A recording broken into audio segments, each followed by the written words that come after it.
Entrepreneur life requires risk, persistence, and a slightly unreasonable belief that this thing you're building is going to work. And let's not forget copious amounts of caffeine.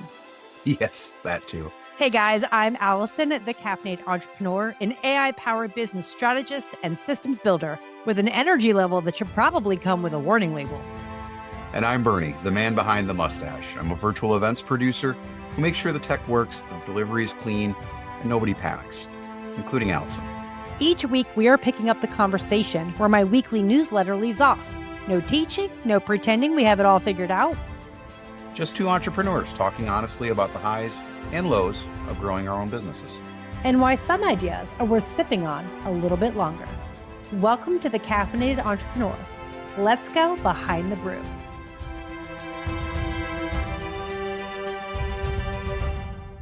Hey guys, grab your favorite caffeinated beverage and join us for today's episode where we're going behind the brew of issue number 3, why you keep moving the goalposts.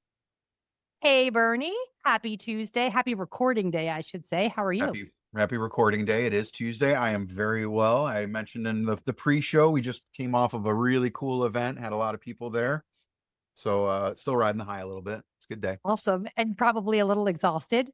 Oh yeah, I mean, you know how that goes. Oh my gosh, yes. Thanks to the weather, all of my kids were home for 5 days.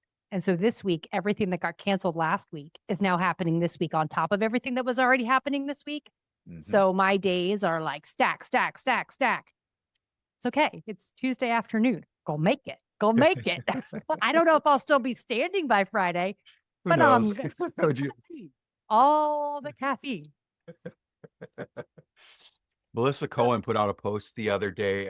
It was about coffee. And my comment to her was that if I could, I would mainline coffee directly from my Keurig. I like coffee with cream and sugar, no flavors. I want coffee flavored coffee. Just a little sweeter. Right? Just a little bit sweeter, but coffee flavored coffee. And apparently that got her goose. Well, listen, I drink my coffee black because I'm sweet enough. No sugar needed. But anyway, so diving into the actual topic for today's episode, guys, we are getting into my vulnerability. A little bit of a catch-22 for me. Moving the goalposts has been both the catalyst for a lot of my success as well as the cause of a lot of my burnout. And so in issue 3 of the Caffeinated Entrepreneur, I talk about how I am constantly, no matter what, setting goals. And then before I even reach them, setting bigger goals. And it makes me always feel behind. And yet it also always makes me strive and grow. And so that's what we're getting into today. And Bernie is actually going to be the interviewer and I'm going to be the interviewee. So Bernie, I'm going to let you take it from here. All right, Allison, we're going to go from the top. So in the newsletter, you mentioned that just 3 years ago, $2,000 a month felt like an impossible dream. So I want you to take us back to that moment. What did your life look like when you first started freelancing and what made you take that leap? Yeah, so that was literally within the months before we started our full-time RV life. My husband had shut down his business. We had our house on the market. We had 2 auctions and sold 90% of everything we owned and put the rest of a little bit in storage and a little bit in an RV. And we were heading off, to use a ChatGPT word, embarking on a journey across the country, my husband and my 3 kids and I. And at that time, my thought was, man, if I could just make enough money to cover basic expenses, food, gas, shelter, and then we have all the money that we've made and saved to explore, to adventure, all the things. And so for me, that looked like $2,000 a month when I broke it down. You know, I have a background in finance. I am a math geek. And so I was like, okay, I can budget this, like I can do this. And at the time, because I was freelancing, I was getting jobs for $200 a month to promote a podcast. I started in with a VA agency making $20 an hour, got myself 3 clients, and I hit that elusive like $1,300 a month. And I was like, felt really good to be contributing, but I hadn't yet reached that, $2,000 a month that I felt like I really needed. I was starting to work with clients enough that I was like, "Man, I've got a lot to offer." And it was well above the $20 pay rate that I was making, but because I was inside of a VA agency, who, by the way, were wonderful people, like, I got nothing against the agency themselves, but because of the way they ran their business, I could not change the rate I was offering and thus felt like, "Man, I'm offering services well beyond this." And so I need to break away. And so there was an element of excitement and then super scared at the same time because I couldn't take my clients with me. Like they would have to buy me out and they couldn't afford to do that. And so I was like, that took me back into freelancing where I felt like I finally had clients. I went back into freelancing. But I was like, okay, I'm going to do this. I'm going to make my goal $5,000 a month. And that was when I started my online business management services, tripled my rates, landed some clients, and started progressively making my way in that direction. I remember the month I hit 4,500 and went, huh, maybe $5,000 a month isn't enough. Maybe I should be aiming higher. And yeah. And then, of course, I doubled the goal. Right. So, I mean, clearly the habit, if you will, of moving these goalposts has driven you forward. Yeah. So, how would you say that that relentless push actually served you in building the business that you have today? And what leaps came from, I guess, dissatisfaction, right? Never being fully satisfied with what you had going on. Yeah, so I hovered at that just under 5K mark for a while, and the way I described it to, when I was started working with a business coach, and the way I described to her, I was like, "I feel like a rocket ship, and I'm sitting on the launch pad, and the smoke is coming out, and the whole thing is shaking, and the countdown never hits 0. Like, I never took off the dang pad because I couldn't break through the Mhm. $5,000 goal, but the truth is the $5,000 a month wasn't even the goal anymore. Like, in my mind, I was already aiming for the $10,000 a month, and so I really felt behind, and so, she was fantastic. She and I started working together, and we moved me from an hourly retainer to then a retainer sorry, from an hourly, package OBM to a retainer service, and the cool part is that some of my clients came with me, and they were like, "Heck yeah, let's up level. I love what you're doing. I want more of you." I had one of them downright ghost me. And then I had another one who actually asked me the question, why can't you just take the $1,000 I'm paying you and be good and Mm, be happy about it? And mm, I remember being like, that felt like a slap in the face with someone I've been working with for a year and a half and hear him just be like, why can't you just be happy with the money I'm paying you and doing what you're doing now?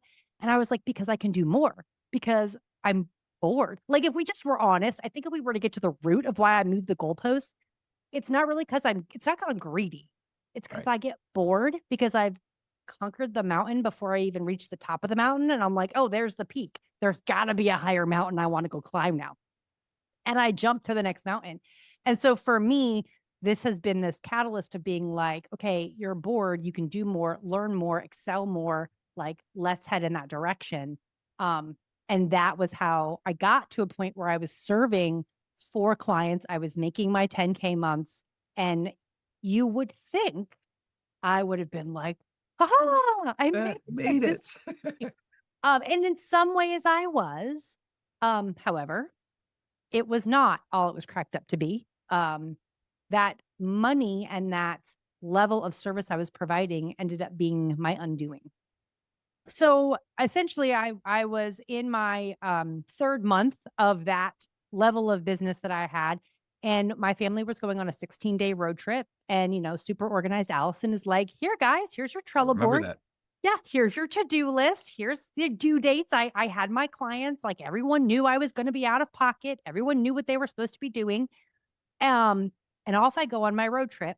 And while I was gone, 2 of the 4 clients literally did nothing. Like Mm, did nothing in their business while I was gone. Just basically floated. The other 2 were like in my face the whole time. I'm getting the emails, I'm getting the Slack pings. I literally had one of my clients send me an email telling me that she had hired a social media manager without me. As her online business manager, I was supposed to be part of the interviewing process. She decided to hire somebody. And oh, by the way, I need you to onboard her on Thursday at blah, blah, blah time. And I was like, well, I'll be in the car. Like my family's driving from one location to the next. And she's like, okay, well, you can do it from your phone, can't you? And I was like, of course I can. I can onboard a new team member from my phone in the car. So it was that, I had realized during that trip that I had put myself in this situation where the moving the goalpost wasn't just about the money. It wasn't just about, can I make more revenue? It was about, can I keep up leveling my services? And in doing so, I had put myself in a position where I had these four monsters that were Mhm. and I say that with love.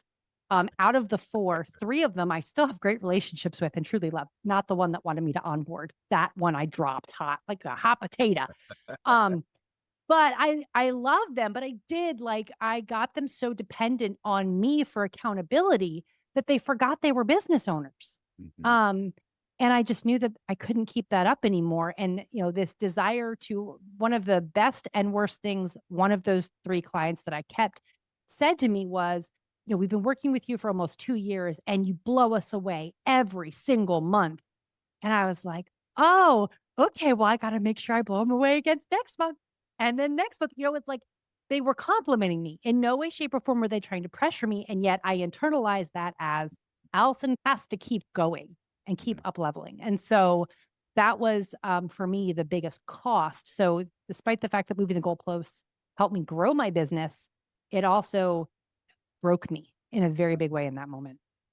Yeah, I mean, you you definitely created some monsters, but by being good at what you were doing, right? And that's a hard thing to really balance because you always want to deliver great, results for your clients.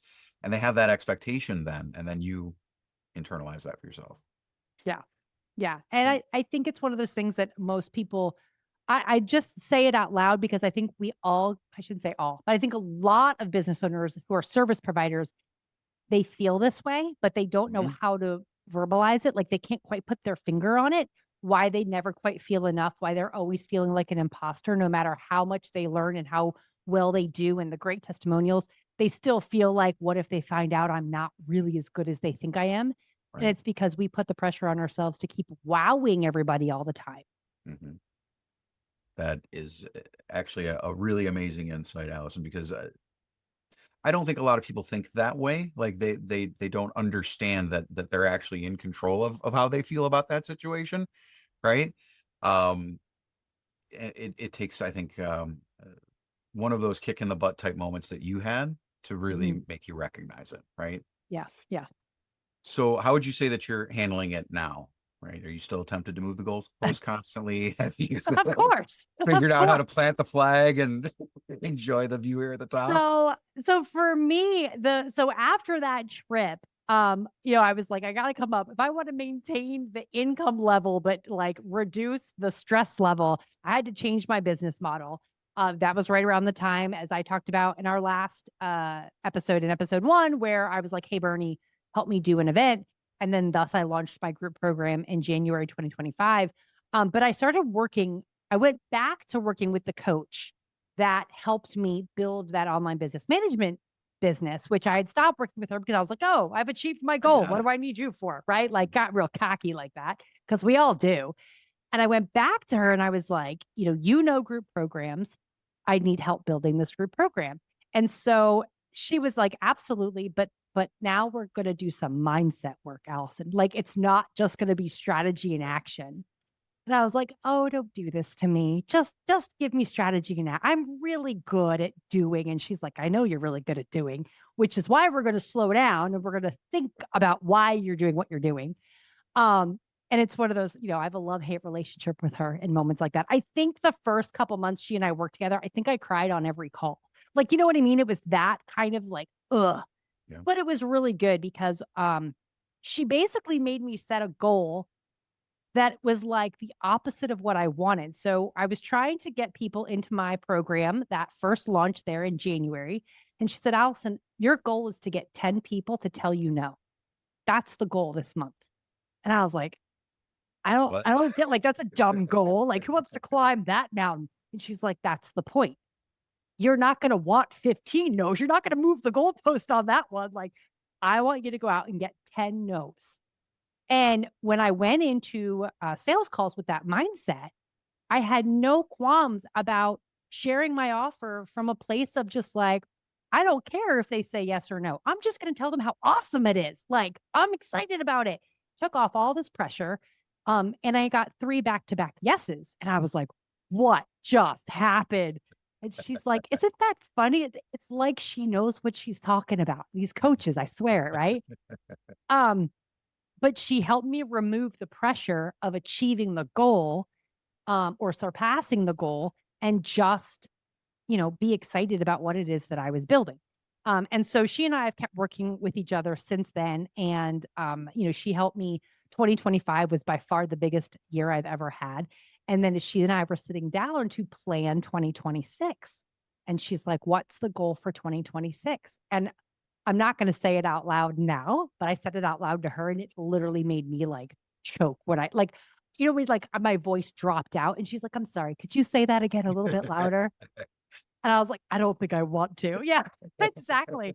And and she's like, okay. She's like, that's the big scary goal that like you just set. And it's so big and so scary that I was like, there's no way I'm moving the goalpost on that because I don't think I'm gonna come anywhere near it. And she's like, that's not the attitude. That's not, we don't set goals that we can't achieve. We set big goals. But then her next, as we planned out my 2026, she was like, I want you to think of the actions the Alison who already achieved that goal would be taking. You've already made it. You're already there. What actions did you take to get there? And I was like, oh, well, I dialed in on the things that I'm really good at that already worked, that I know convert. And she's like, great, let's talk about that. What are those? And that's where we came to like my trainings that I do every quarter. And she's like, well, maybe we do them monthly. Right. And so that was when the big scary goal, instead of thinking about it from looking at I'm at the bottom of the mountain looking up, and it's this huge mountain that I'm striving to climb. Now I'm at the top of the mountain and I'm looking down and I'm saying, hey, Alison, step left, follow that path. Okay, now you need to pivot right. No, don't forget to look at that pretty view. Like I'm talking to me from a downward point of view. And it's the most bizarre mindset shift. And it works. And I don't know why, but it does. Yeah, It's so it cool. absolutely does. It's interesting because I had a bit of experience on early in my career doing ropes courses, and similarly, we would do visualizations right before they go out there. Right, so now we're not standing here at the start; we're standing at the end. What did it take to get to the end? Yeah. What did you have to do? What did you have to think through? What were the best practices you had to employ? Right, and it really is. It's an amazing technique because the way that the mind works, it almost can't tell the difference between something that actually happens and something that's vividly imagined. Yep. Right. And if you vividly imagine something happening over and over and over again, it's almost like you've lived it. You start to Mhm. build that muscle memory. And the same thing happens here. Yeah. Yeah. And then, my in November, I sold out my program and I was like over the moon. Right. And so I was like, oh my gosh, 5 spots. And I'm so excited. And then my instant response in my gut, my initial response was, well, that ceiling has now become my floor. Like I sold out all 5 spots and therefore no month is a success unless I get 5 spots. And so of course, I know that's the wrong mindset. But in my mind, that's immediately where I went. And so now my goal is, well, can I get 3 people 3 months in a row? And then one 5-person month sometime in the first 6 months, right? Like, you know what I mean? Like I started playing with it and now it's more like a game, like Right. almost like a bingo card. You know what I Right. mean? And I have all these little milestones. I don't have to get them in order. I Nope. just put a coin down every single time I hit one Right. and I'm like, nice, I got another one. Right. And I want to black out the board. And that's when Yeah. I'll hit my big goal. Yeah. Get your little dopamine cookie every time that you Really. I love cookies. They go great with absolutely. coffee. All right. So tell me a little bit more about the transformation then, Allison. So you help your clients become CEOs instead of staying stuck in freelancer mode, right? Like what Mhm. you experienced yourself, right? Yep. So how did your own struggle with moving the goalpost shape the way that you're guiding your clients and people that you're working with now? Yeah, well, you know this firsthand, but the very first thing that we do is we establish a 90-day vision. And then everything we do, we back it out from there, including that idea of like, now that you have your vision and your plan, we're going to create that strategic filter so that every decision you make runs through that filter and you decide, do I actually implement it? Do I, delay it until later? Or is it just a crappy idea and I just throw it out and never touch it again? Right. Right. So this podcast, actually, for me, I wanted to start this podcast back in Q4, but my strategic filter was like, no, that's not, you have a 2025 revenue goal and that podcast and goal gets you there. You're going to delay that till later, and so that was the purpose of the strategic filter for me. And that's what I teach my clients to do. So that's basically taking what I've learned and just saying, okay, let's bring it down into this little minuscule 90-day container. Mm-hmm. And I think that laser focus for me was super helpful, right? Like when I was going through the program, admittedly, I had a moment when I first started using it. I was like, holy shit, this AI gets me. It has articulated all of the problems that I've been having in a way that I was never able to voice before. And now not only do I have the language to be able to talk about it, I have an actual plan, step by step, and filter for focusing on what's most important and going to move my business forward. Mhm. It was amazing. I think what I love too about when you would show up to the calls and you'd be like, I didn't do anything all week long, but that's okay because I'm going back to my 90-day plan. I know what I'm working on. And that accountability, people, I don't think realize how much they need it until they suddenly have it. And then all of a sudden they're like, this is the piece that's been missing. And so that's, part of also like we have the vision, we have the plan, and then there's the Allison giving that nice shove to Yeah. make sure that we keep implementing said plan. Mhm. Well, having that outside accountability, it is super important when you're doing something new because we're all okay, unfortunately, with letting ourselves down. It's Yeah. it's a lot harder to let someone else down, Yep. you know. So having that accountability was huge. I mean, there's no question in my mind that I needed to put time aside to work strategically on my business well before I entered in your program. But stuff's coming in hot and heavy. Booking appointments, I'm talking to people, I'm doing all the things, and next thing you know, that hour that I set aside is gone. Yeah. But knowing that I was going to come in and you were going to ask me, what did you work on? Right? Like Yep. I didn't have any time to work on it, but I have my 90 minutes here with you and I'm going to knock some shit out because I know Yep. what I need to focus on. And Yeah. that was truly valuable. But having dedicated time just for that instead of allowing to encroach any time on my Yep. calendar, those little steps made a huge difference. And, again, because I was so close to my calendar and so focused on bringing in business and doing the things, um, I didn't ever respect my own time. Yeah. Yeah. Yeah. And now I don't know about you, but for me, I mean, I've been doing it so long now that CEO time, I'm a bit addicted to it. Like I'm cranky if I don't have it. Like, coffee and CEO time are two things Allison has to have. Like She's your an AI unhappy camper. therapist. Seriously. All right, Allison. So here's what I'm taking away from the conversation so far, and what I hope that our listeners hear as well. Um, Moving the goalpost isn't always the problem. Sometimes it's what gets you to the next level. But if you never stop to look at what you've already built, you could spend your entire career feeling behind, right? Yeah. Um, so you went from 2K feeling impossible to building a business that helps other people lead like CEOs. And that didn't happen by accident. It happened because you learned when to push and when to plant your flag. Mhm. So for anyone that's listening, who's caught in that cycle right now, ask yourself, where am I actually headed? Not where I think I should be, but where do I want to end up in the next 90 days? And then make your decisions from that place like you've already arrived. Like you said, looking down the mountain instead of up. Guys, thanks for listening. Keep showing up. Keep taking the next step because the caffeine is strong. So are you.